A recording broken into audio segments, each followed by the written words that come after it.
બાર તુલસી માંધાનવેલ આપણે દેખાય બહાર નીકળતા તે. હેલો માય યુટ્યુબ ફેમિલી, મારા નવા બ્લોગમાં સ્વાગત છે. જો આપણે તૈયાર થઈ ગયા છીએ અને હવે આપણે જવાના છીએ અમારા મઢે ધામણકા, અને ત્યાં હનુમાન દાદાના દર્શન કરાવશું અને અમારા કુળદેવી માના દર્શન કરાવશું ને હુરધન દાદાના દર્શન કરાવશું. તો મારા બ્લોગમાં બનાવી રહેજો. હવે આપણે જવાનું છે ધામણકા, સોગઠ પડખે આવ્યું ત્યાં. જો આપણે પેટ્રોલ પુરાવે છે એટલે અહીંયા પારેવા ધોવા બાજુ આપણે આવી ગયા છીએ. આ બાજુ તો કેટલા પારેવા સડે છે.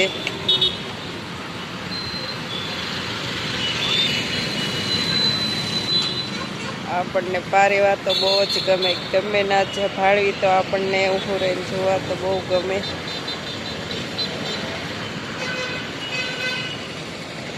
આ બાજુ જો જીઓનો પેટ્રોલ પંપ છે, આ બાજુ ઇન્ડિયન પેટ્રોલ પંપ છે.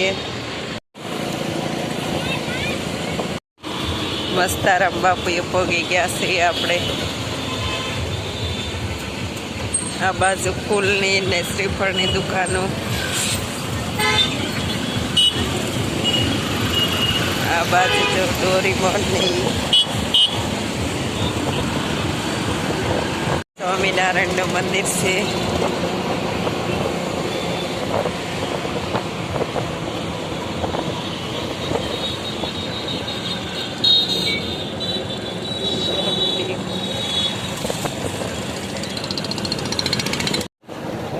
જો લીલા લીલા ખેતર કેવા સરસ છે. અંદર ઘઉં ને ઝાડ ને એવું આવેલા ખેતર છે. કેટલું લીલું લીલું સમ છે. આ બાજુ લીંબુડી છે. હવે આ બાજુ લીંબુ છે. જો લીંબુના છોડવા છે. જો આપણે પાછા પોરો ખાવા ઊભા રહી ગયા છીએ ઘાંઘળી આવતા. આ ઘાંઘળી બાજુ છે. આ હોટલે આપણે રહી ગયા, ઊભા રહી ગયા છીએ. જો આ બાજુ નવું કામ થાય છે. રોડ બને છે આ બાજુ.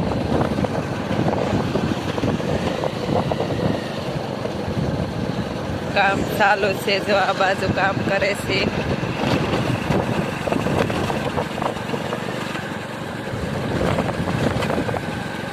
આ બાજુ ખેતરમાં ચણા વાવેલા છે. આથી તે અહીંયા સુધી ચણા છે. અને ઓલો આપણો ચોગઠનો ઢાળનો ડુંગરો, ત્યાં આપણે પોગવા આવી ગયા છે.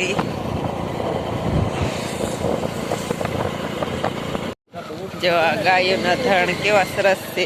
ગાય ઘરે જાય. જો સોગઠ બાજુ વળી ગયા છે આપણે. અને આ ધૂંધળીમળ દાદાનું મંદિર છે. અને આપણે હવે સોગઠ બાજુ જવાના છે. જો ગાય ઘેરે જવા મળી. જો બે બાજુ રૂ અને આપણે હાલવાય છે રસ્તો માટે. જો આપણે પગી ગયા છીએ. આ બાજુ જો હેથિયાનું છે. હવે આપણો મળશે. આ બાજુ જો આપણો મળશે. આ બાજુ સીબુ, આ બાજુ શ્રીફળ, આ બાજુ જો લેટ્યું. આપણો મઠ છે. હવે આપણે દર્શન કરી લઈએ.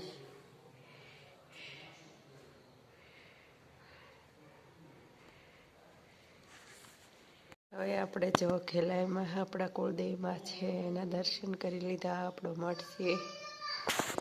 અને આપણે જો દર્શન આવી રીતે કરવાના હોય છે. ગમે એ ગામડે જાય તો મઢે પહેલાં લાશ કાઢીને પછી તે અમારા દર્શન કરવાના હોય. તો આપણે જો દર્શન કરી લીધા છે. આ બાજુ ગેટ છે અને આ બાજુ આપણે માતાજીનું મંદિર છે. અને જો વડલો છે, આંગણમાં વડલો છે. આ બાજુ જો આવી રીતે, આ બાજુ આવી રીતે સણેલું છે.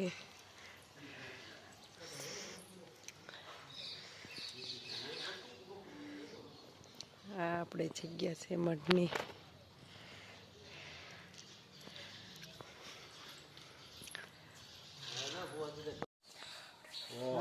વાડી છે હાલે ને ક્યાં હા એને ના ક્યાં કામ છે ને ઓ છે બધા તો બાપાને સાચવે બાપાને કે ટેન્શન નહીં. હનુમાન દાદાનું મંદિર છે, આની અંદર અત્યારે મંદિર બંધ છે. દાદા છે, હવે આપણે દર્શન કરી લેવી.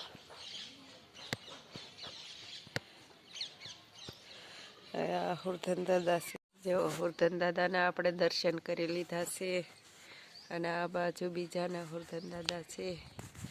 હવે આપણે હુરધન દાદાના દર્શન કરી લીધા છે અને હવે આપણે ઘર બાજુ જઈશું.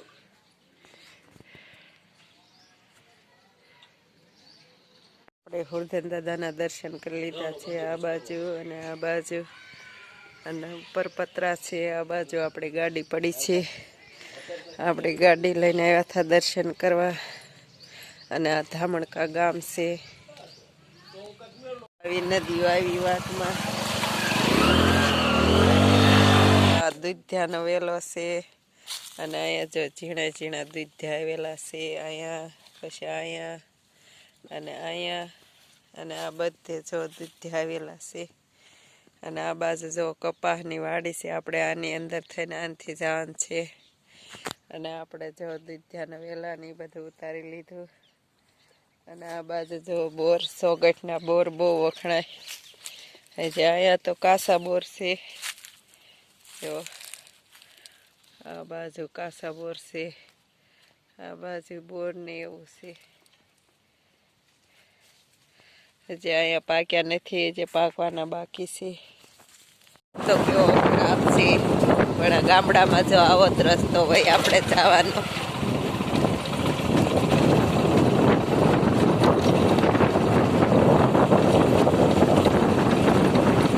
જો નદીમાંથી આપણી ગાડી કાઢે છે અને આપણે ઉતરી ગયા છીએ. અને જો સૂર્યાસ્ત થવા આવ્યો છે અને આ કાળું ભાસે સોગઠને, સોગઠ પડખેત આવેલી કાળું ભાસે. અને હવે આપણે અહીંયા પાણા ઉપર થઈને તે વટશું. પાણી બહુ ઓછું થઈ ગયું છે, ચોમાસામાં ફૂલ ભરી હોય.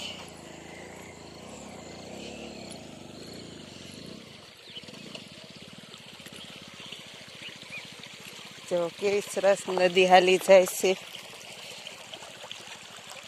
કાળું ભા.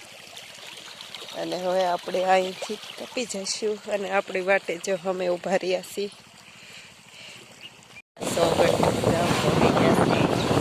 આપણે બ્રિજ પાસે પહોંચી ગયા છે અને 7 વાગી ગયા છે. અને આથી અમદાવાદ, વડોદરા, સુરત બધી બસો આથી મળે. મહારાણા પ્રતાપ બ્રિજ જો આ બાજુથી તમને બધી બસો મળે. અને આ મહારાણા પ્રતાપ બ્રિજ જાજો.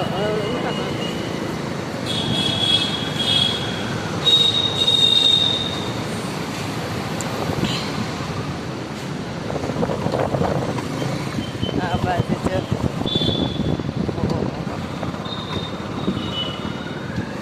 શાક માર્કેટે પહોંચી ગયા અને શાક વેચાય છે. જે આ શાક માર્કેટ છે જાજે એમ તો.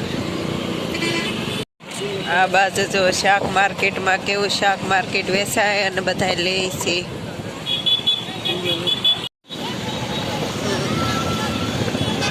જો રાતના બધા શાક લેવા નીકળી ગયા. સાંઈબાબાના મંદિરે આપણે પહોંચી ગયા છીએ. આ બાજુ જો આપણે ઘેરે પહોંચી ગયા છીએ.